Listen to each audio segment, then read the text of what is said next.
Oi pessoal, eu sou a professora Tainá e hoje nós vamos falar de educação especial. Mas antes de continuar esse vídeo, eu peço por favor que você se inscreva nesse canal se você quer ser aprovado no concurso. Bom, eu separei aqui alguns conceitos importantes para a gente estudar sobre a educação especial. Eu já trabalhei na área durante 5 anos, estudei bastante, então eu quero dividir com vocês esses conhecimentos. Primeiramente, vamos trabalhar o conceito de exclusão e segregação, porque muitos sabem que no passado, lá na pré-história, na antiguidade, as pessoas que nasciam com deficiência eram excluídas socialmente. Sim, é até cruel pensar isso, porque antigamente, nessa época, todo mundo que nascia com algum tipo de deficiência era excluído da sociedade, assim, mortos mesmo, tá? As pessoas que nasciam com deficiência eram descartados pelas suas famílias, tá? Tirados de penhascos, porque eram vistos como um problema, tá? Naquela época as pessoas viviam da caça, da pesca, de atividades muito braçais, então eles não eram bem-vindos, né? Essas pessoas com deficiência não eram bem-vindas na sociedade. Só que, falando de Europa, durante a Idade Média, o cristianismo começou a trazer uma certa sensibilidade às pessoas para olhar aquelas pessoas com deficiência como seres humanos, como pessoas que têm alma, tá? Então, começou a abominar essa ideia de matar, de sumir com essas pessoas, mas ainda assim não havia uma inclusão de fato como hoje em dia, tá? Falando de educação, essas pessoas ainda eram segregadas, ainda eram separadas da sociedade, não tinham acesso à educação regular daquela época. E assim, a educação regular daquela época, a nível Europa, também não era como hoje em dia, tá? Era uma coisa muito seletiva a pessoas, assim, da nobreza, enfim. Outra coisa, nós vamos estudar sobre educação especial e educação inclusiva, tá? Que são coisas diferentes, mas fica até o final do vídeo para você aprender um pouco mais. Essa linha do tempo, que fala sobre a pré-história, antiguidade, Idade Média, ela é muito tradicional e ela é muito focada, na experiência europeia, mas a nível mundo ainda existem sociedades que segregam, que excluem pessoas com deficiência, tá? Mas vamos focar aqui nessa ideia mais tradicional, que ela é mais educativa, digamos assim, mais didática para o nosso aprendizado. Bom, falando de inclusão, de exclusão, de segregação, digamos que assim, os primeiros passos que o Brasil deu nesse sentido foi durante a época do Império, tá? Quando a coroa portuguesa veio para cá, enfim, nessa época foram criados o Instituto Benjamin Constant, que atende pessoas com deficiência visual, os cegos, e o Instituto de Surdos. Então foi, digamos, os primeiros passinhos, caminhando para uma educação inclusiva. Posteriormente, após a Segunda Guerra Mundial, em 1945, foi criada a Declaração dos Direitos Humanos, Até hoje se fala muito sobre os direitos humanos, só que hoje em dia as pessoas falam de forma pejorativa, como se fosse uma coisa negativa, mas não é. Quem estuda direitos humanos a fundo sabe que a Declaração dos Direitos Humanos ela é de suma importância, a nível de legislação, e ela é tratada até hoje em dia como uma coisa assim primordial entre todas as nações. E falando sobre a educação especial, ela também veio aí nesse rol como um dos direitos assegurados pela Declaração dos Direitos Humanos. Por quê? Durante a Segunda Guerra Mundial, com a ascensão do Partido Nazista, existia aquela ideia de eugenia, de superioridade entre as raças e as nações, tá? Coisa que foi caído por terra depois, com comprovação científica e, ainda bem que enfraqueceu essas ideias racistas, enfim. E a eugenia, promovida pelo Partido Nazista, acreditava que pessoas eram superiores umas às outras somente pela cor da pele, pela ascendência, pela descendência. Inclusive, excluía as pessoas com deficiência, que para eles eram a escória da sociedade. O que era ignorado naquela época é o fato de que as pessoas nascem com deficiência, mas tem umas que adquirem ao longo da vida, né? Então, enfim, mas isso ainda bem já passou, tá? Apesar de ainda haver muito preconceito, muita exclusão até hoje, comparado àquela época, né? A gente avançou bastante. Mas voltando aqui à aula. Até a década de 1970, mais ou menos, ainda existiam escolas, né? Tô falando de educação agora, tá? Presta atenção.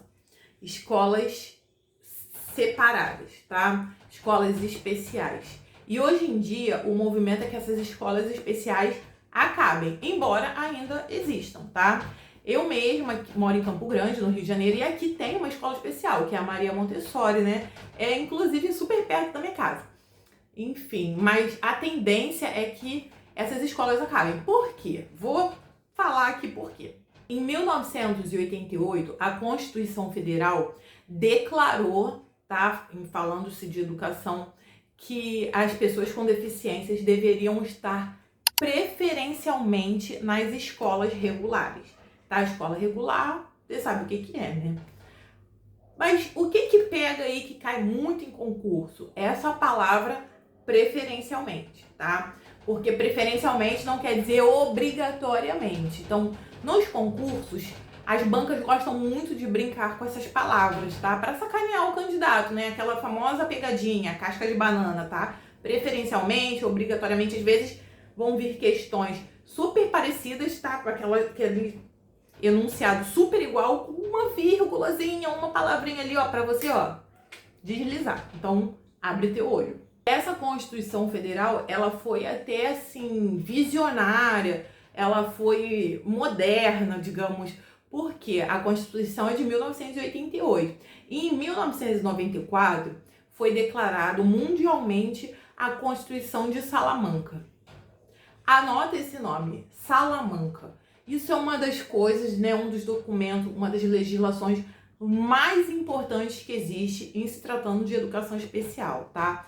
Que foi uma convenção lá na Espanha, se eu não me engano, é na Espanha. E nela foram elencados normas sobre a educação especial, incluindo, né, essa preferência de matrícula na rede regular. Posteriormente, em 1996, foi criada a LDB, que é a Lei de Diretrizes e Bases da Educação Brasileira, e também lá na LDB existe esse direito assegurado à educação especial, mas preferencialmente na rede regular. Por isso que, como eu falei, as escolas especiais estão acabando. Deixa eu dar minha colinha aqui, tá, gente? Em 2009, teve a resolução 4 do CNE, que criou a sala de recursos multifuncionais. Como muitos sabem, nas escolas regulares existe a sala de recursos multifuncionais que atendem as crianças com deficiências, crianças especiais, no contraturno, tá? Então, se, por exemplo, se uma criança especial estuda de manhã, ela vai ser atendida à tarde, com exceção dos autistas, se eu não me engano.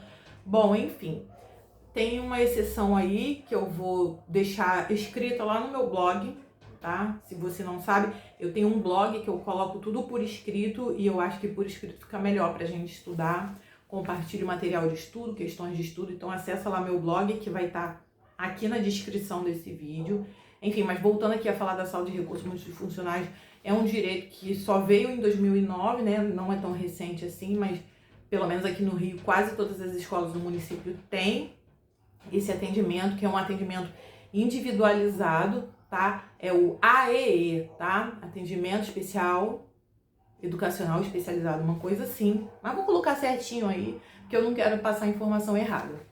Em 2015 foi criado o Estatuto da Pessoa com Deficiência e em 2020 a Política Nacional da Educação Especial, que deve ser equitativa, inclusiva e com aprendizado ao longo da vida. Ufa!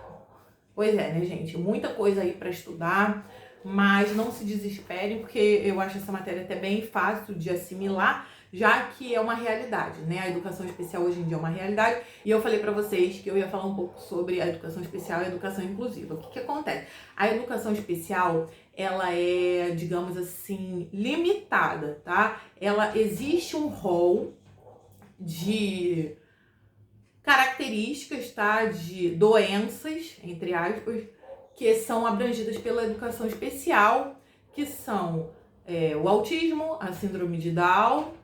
Vou colocar aí por escrito, tá, porque eu não lembro de tudo agora, mas também as altas habilidades e a superdotação. Ai, tia, peraí, meu filho tem TDAH. TDAH não tá no rol da educação especial. Meu filho tem TOD. TOD não está no rol da educação especial. Então a educação especial ela é limitada. Já a educação inclusiva, ela é uma ideia, ela é uma coisa muito mais abrangente. Ela fala assim, né, de inclusão a nível geral, tá? Que todas as escolas hoje em dia devem ser inclusivas.